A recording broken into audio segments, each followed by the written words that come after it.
News tag Kannada, ನಿಖರ, ನಿರ್ಭೀತ, ನಿರಂತರ. ಖಾರದ ಪುಡಿ ಯಾರು ತಂದಾರ ಅಂತೇಳಿ ಗೊತ್ತಾಗಿದೆ ಅಲ್ಲ. Pre planned.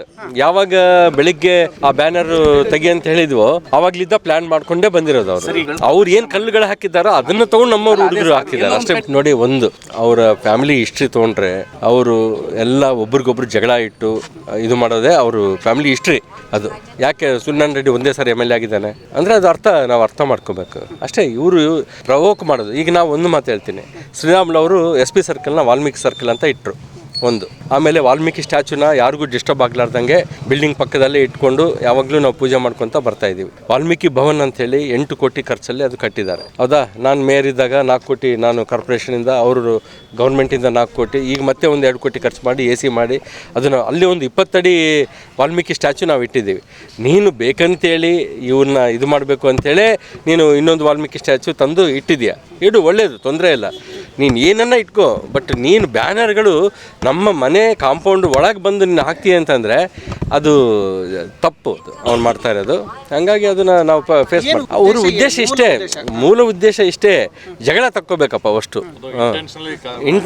ಇಂಟೆನ್ಷನಲ್ಲಿ ಶ್ರೀರಾಮುಲು ಅವರು ಮಾಮನ್ನ ಇದು ಫೈನಾನ್ಸ್ ಮಾಡಿ ಇದು ಮಾಡಿದ್ದು ಕೂಡ ಅವ್ರ ಕುಟುಂಬದ ಅಂತೇಳಿ ಪಬ್ಲಿಕ್ ಮಾತಾಡ್ತಾರೆ ಅದನ್ನು. ಹಾಗಾಗಿ ಬ್ಯಾನರ್ ನೆಪ ಮಾಡ್ಕೊಂಡು ಏನು ಅದು ಪಬ್ಲಿಕ್ನೇ ಕೇಳಬೇಕು, ಅವ್ರು ಮಾತಾಡ್ಕೊಳ್ತಾರೆ ಜನ ಮಾಮೂಲಾಗಿ. ಬಟ್ ಇದು ಏನು ಕೇಸ್ ಎಲ್ಲ ನಮಗೇನು ಹೊಸದಲ್ಲ, ಆಗ್ತಾ ಇರ್ತವೆ ಇವು. ನೀವು ಕೂಡ ಬಂದ್ರಿ ಸ್ಪಾಟ್ಗೆ, ಅವಾಗ ಹೆಂಗಿತ್ತು ಸರ್ ಸಿಚುವೇಶನ್? ನಾನು ಅವ್ರಿಗೆ ಹೇಳ್ತಾ ಇದ್ದೆ, ನಡ್ರಪ್ಪ ಇಲ್ಲಿದ್ದ, ಇದು ಬ್ಯಾನರ್ ಇದು ತಪ್ಪು, ನೀವು ಇಲ್ಲಿ ಹಾಕಿದ್ದು ರೋಡ್ ಮೇಲೆ ಎಷ್ಟು ಜನ ಹಾಕ್ಕೊಳ್ರಿ ಬ್ಯಾನರ್. ಈಗ ನಾನೊಂದು ಮಾತು ಹೇಳ್ತೀನಿ, ಪ್ರೀತಿ ಗೆಹ್ಲೋಟ್ ಅಂತೇಳಿ ಕಮಿಷನರ್ ಇದ್ದರು, ನಾನು ಅವರು ಡಿಸ್ಕಸ್ ಮಾಡಿಕೊಂಡು ಪಬ್ಲಿಕ್ ಪ್ಲೇಸಸ್ಸಲ್ಲಿ ಬ್ಯಾನರ್ಗಳು ಹಾಕಬಾರ್ದು, ಅಡ್ವರ್ಟೈಸ್ಮೆಂಟ್ ಬೋರ್ಡ್ಗಳು ಏನಿರ್ತಾವೋ ಅಲ್ಲಿ ಮಾತ್ರ ಬ್ಯಾನರ್ಗಳು ಹಾಕಬೇಕು ಅಂತೇಳಿ ನಾವು ರೆಸೊಲ್ಯೂಷನ್ ಮಾಡಿ ಎಲ್ಲ ಮಾಡಿದ್ದೀವಿ. ಫುಲ್ಲು ಸ್ಟ್ರಿಕ್ಟಾಗಿ ಕಂಟ್ರೋಲಲ್ಲಿ ಇತ್ತು ಅವಾಗ. ನಾವು ಏನನ್ನ ಯಾವತ್ತನ್ನ ಆಗಲಿ ಮುನ್ಸಿಪಲ್ ಚೇರ್ಮನ್ ಆಗಿ, MLA ಆಗಿ, KMF ಚೇರ್ಮನ್ ಆಗಿ, ಮತ್ತು ಇನ್ನೊಂದು ಸಾರಿ MLA ಆಗಿ ಯಾವತ್ತನ್ನ ಬ್ಯಾನರ್ಗಳು ಇಷ್ಟು ಸಿಟಿಯಲ್ಲಿ ಕಾಣಿಸಿದ್ವ. ನನ್ನ ಬರ್ತ್ಡೇ ಕೂಡ ಬ್ಯಾನರ್ ಹಾಕ್ತೀನಿ ಅಂತ ನನ್ನ ಕಾರ್ಯಕರ್ತರಿಗೆ ಹೇಳ್ತಿದ್ದೆ, ಬೇಡಪ್ಪ ಅಂತೇಳಿ. ಅಷ್ಟೊಂದು ನೀಟಾಗಿ ನಾವು ನಡ್ಕೊಂಡಿವಿ, ಕಾನೂನು ಸುವ್ಯವಸ್ಥೆಯನ್ನು ಕಾಪಾಡ್ಕೊತ ಬಂದೀವಿ. ಇವತ್ತು ನೀನು ಒಂದು ಸಾರಿ MLA ಆಗಿ ನಿನ್ನ ವಯಸ್ಸು ಎಷ್ಟು ಅಂದರೆ, ನಾನು ರಾಜಕೀಯದಲ್ಲಿ, ನಮ್ಮ ಶ್ರೀರಾಮುಲು ನಾವು ಬಂದು ರಾಜಕೀಯದಲ್ಲಿ ಅದರಲ್ಲಿ ಮುಕ್ಕಾಲು ಭಾಗ ನಮ್ಮ ಸರ್ವಿಸೇ ಇದೆ ನಮ್ಮದು. ನಾವು ಯಾರೂ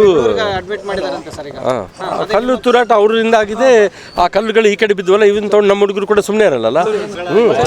ಫಸ್ಟು ಕಲ್ಲುಗಳು ತೊಗೊಂಡು ಬಂದಾರೆ, ಅವರು ರಿಪೇರ್ ಆಗಿ ಬಂದಿರೋದು ಕಲ್ಲುಗಳು ತೊಗೊಂಡು ಬಂದಾರೆ, ಎಲ್ಲ ತೊಗೊಂಡು ಬಂದಿದ್ದಾರೆ. ಬೇಕಂತೇಳಿ 100ಕ್ಕೆ 100% ಅಲ್ಲಿ ಬ್ಯಾನರ್ ಹಾಕಿದರೆ ಜಗಳ ಆಗೇ ಆಗುತ್ತೆ ಅಂಥೇಳಿ ಅಲ್ಲಿ ಬ್ಯಾನರ್ ಹಾಕಿಸಿ ಅವರು ಬಂದು, ಅವನು ಸತೀಶ್ ರೆಡ್ಡಿ ಏನು, ಅವನು ಒಬ್ಬ ಫ್ರೆಂಡ್, ಅವನಿಗೆ ಯಾರು ಭರತ್ ರೆಡ್ಡಿಗೆ ಫ್ರೆಂಡು, ಅವನಿಗೆ ಗನ್ಮೆನ್ಗಳು, ಪ್ರೈವೇಟ್ ಗನ್ಮೆನ್ಗಳು ಕೊಡೋಕ್ಕಾಗುತ್ತಾ? ಅದು ಯಾವ ಥರ ಇದು ಲೆಕ್ಕ? ಇಲ್ಲ ಅಲಿಖಾನ್ ಅದೇನು ಒಂದು ಸಾರಿ ಅದೇನೋ ಬೆದರಿಸಿದ್ದಾರೆ ಅಷ್ಟೇ, ಅದೇನು ಇದಾಗಿಲ್ಲ. ಬಟ್ ಅವನಿಗೆ ಏನಂದರೆ ಭರತ್ ರೆಡ್ಡಿಗೆ ಒಟ್ಟು ರಾಜಕೀಯವಾಗಿ 0 ಬರ್ತಾ ಇದೆ, ಏನೋ ಪಬ್ಲಿಕ್ ಟಾಕ್. ಹಂಗಾಗಿ ಒಟ್ಟು ಏನೋ ಒಂದು ಜಗಳ ತೊಗೊಂಡು ನಾನು ಕೂಡ ಒಂದು ಹೀರೋ ಥರ ಇದಾಗಬೇಕು ಅಂತ ನೋಡ್ತಾ ಇದ್ದಾನೆ. ಈಗ 0 ಆಗ್ತಾನೆ. ಡಿಸೈಡ್ ಮಾಡ್ತೀವಿ, ಈಗ ಎಲ್ಲರೂ ಕೂತ್ಕೊಂಡು ಡಿಸೈಡ್ ಮಾಡಿ, ಬುಲೆಟ್ಟು ಯಾರ ಗನ್ನಿಂದ ಬಂದಿದೆ, ಯಾರು ಅವನು ಸತ್ತೋಗಿದ್ದಾನೆ ಹುಡುಗ, ಅದು. ಆಮೇಲೆ ಕಲ್ಲುಗಳು ಫಸ್ಟ್ ತೂರಿದ್ದು ಯಾರು? ಹೌದು, ನಾವು ನಮ್ಮ ಮನೆ ಹತ್ರ ಇದ್ದೀವಿ, ಅವರು ಮನೆ ಹತ್ರ ಬಂದಿದ್ದಾರೆ ಅಷ್ಟೇ. ಆಗಲಿ, ನಾವು ನಮ್ಮ ಮನೆ ಹತ್ರನೇ ಇದ್ದೀವಿ, ಅದನ್ನು ನಾವು ಕೇಸ್ಗಳು ಮಾಡ್ತೀವಿ. ಎಲ್ಲರೂ ಇದ್ದಾರೆ ಸಂಪರ್ಕದಲ್ಲಿ. ನಮ್ಮ ನ್ಯಾಷನಲ್ಲು ಇವರು ಸುಧಾಕರ್ ರೆಡ್ಡಿ ಅಣ್ಣ ಕೂಡ ನನಗೆ ಫೋನ್ ಮಾಡ್ದ ಬೆಳಗ್ಗೆ, ಆಮೇಲೆ ಅಶೋಕಣ್ಣ ಫೋನ್ ಮಾಡ್ದ, ವಿಜಯೇಂದ್ರ ಫೋನ್ ಮಾಡಿದ್ರು, ಎಲ್ಲ ನಾರಾಯಣ ಸ್ವಾಮಿ ಅಣ್ಣ ಟಚ್ಚಲ್ಲಿದ್ದಾರೆ. ಪ್ರತಿಯೊಬ್ಬರು ಕೂಡ ಎಲ್ಲ ನಮ್ಮ ಲೀಡರ್ಗಳು ಟಚ್ಚಲ್ಲೇ ಇದ್ದಾರೆ. ಒಂದು ವೇಳೆ ನಾನು ಹೇಳೋದು, ನಮ್ಮ ತಮ್ಮನಿಗೆ ಬುಲೆಟ್ ಅದು ಏನು ಬಿದ್ದು, ಅದು ಬುಲೆಟ್ ನಮ್ಮ ಕೈಗೆ ಸಿಕ್ತು, ತಮ್ಮನ ಕೈಗೆ ಸಿಕ್ತು, ಜನಾರ್ದನ್ ರೆಡ್ಡಿ ಕೈಗೆ. ಅದೇ ಒಂದು ವೇಳೆ ತಮ್ಮನಿಗೆ ಏನ ಬಿದ್ದಿದ್ರೆ ಏನಾಗ್ತಿತ್ತು ಪರಿಸ್ಥಿತಿ? ಉದ್ವಿಗ್ನ ಆಗ್ತಿತ್ತು.